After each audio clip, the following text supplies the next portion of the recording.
নমস্কার, জয় হিন্দ সবাইকে। তো আজকে খড়গপুর ডিফেন্স একাডেমির একটা বিরাট খুশির খবর। দীপক ট্রেনিং শেষ করে এসছে ইন্ডিয়ান নেভি থেকে। তার সাথে সাথে আরেকটা খুশির খবর, দীপক আর অনুপম এরা দু ভাই একসাথে জব পেয়েছে। একজন ইন্ডিয়ান আর্মিতে গিয়েছে এবং দীপক ইন্ডিয়ান নেভি থেকে ট্রেনিং শেষ করে এসছে। তো দীপকের কাছ থেকে আমি জানতে চাই, দীপক কোন কলেজে পড়াশোনা করেছো তুমি? বেলদা কলেজ। তো খড়গপুর ডিফেন্স একাডেমির সাথে সাথে দীপক বেলদা কলেজেরও গর্ব হয়ে উঠেছে। তো আজকে ট্রেনিং যে শেষ করে এসেছো তুমি, তার বিষয়ে কিছু আমি একটু বলো। ট্রেনিং সবাই যেভাবে গ্রামে গঞ্জে সবাই বলে ট্রেনিং খুবই হার্ড হয়, খুবই পরিশ্রমের ব্যাপার, তেমন কিছুই নয়। নিজে থেকে যদি আগে থেকে প্রিপারেশান থাকে, যেহেতু চাকরি পাওয়ার জন্য আগে থেকে প্রিপারেশান করতেই হয়, সেই জন্য আগে থেকে যদি ভালোভাবে প্রিপারেশান নাও তাহলে ট্রেনিংয়েও কোনো অসুবিধা হবে না। আর নিজের জেদ থাকলে ট্রেনিং এমনিতে ইজিতে বেরিয়ে যাবে। জেদ আর সাহস হচ্ছে বড় জিনিস। তাহলে ট্রেনিং করে এসছো, কোনো অসুবিধা নেই। আর এখানে ট্রেনিংয়ের আগেও তুমি হার্ড ওয়ার্ক করেছিলে, যার জন্য এতটা কষ্টে মনে হয়, তাই তো?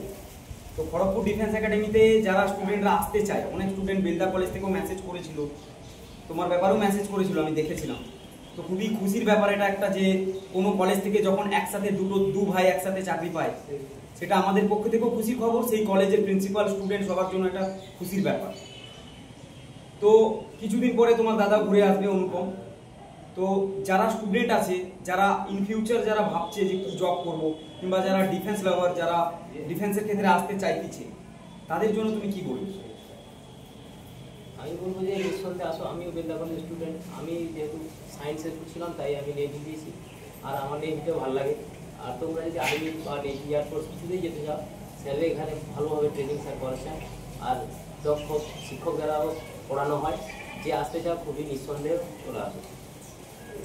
আমি সবাইকেই বলবো, যেসব যারা 10 দিচ্ছ কিংবা যারা দিয়েছো, যারা দিয়েছো তাদের তো পার্সেন্টেজ খুবই দরকার হবে। এখন আর্মিতে নেভিতে সবাই পার্সেন্টেজ লাগছে। যারা 9-10-এ পড়ছো, যারা মাধ্যমিক দেবে, তারা খুব ভালোভাবে পড়াশোনা করো। যার কমসে কম 50-60% যেন থাকে, 50% থাকলে তুমি তোমার স্বপ্ন পূরণ করতে পারবে।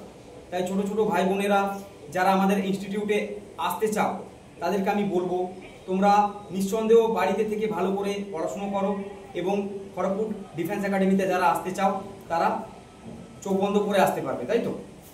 এখানে আমাদের যতটা পারা হয় গাইডনেস দেওয়া হয়।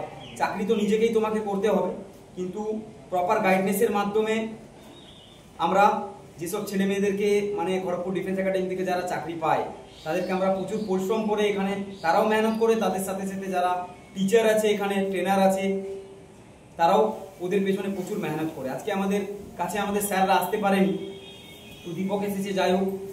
তো সবাই ভালো থাকবেন। আজকে একটা খুশির খবর, তাই দীপক আমাদের মাঝে এসেছে, খুবই খুশির দিন। সবাই ভালো থাকবেন। যারা আমাদের ইনস্টিটিউটে আসতে চাইছো, তারা আমাদের ভিডিওতে খড়গপুর ডিফেন্স একাডেমি ইনস্টাগ্রাম भी আছে, আপনারা দেখবেন। এবং ওই নাম্বারে, স্ক্রিনে দেওয়া যে নাম্বার আছে, ওই নাম্বারে আপনারা যোগাযোগ করতে পারেন। জয় হিন্দ, জয় ভারত।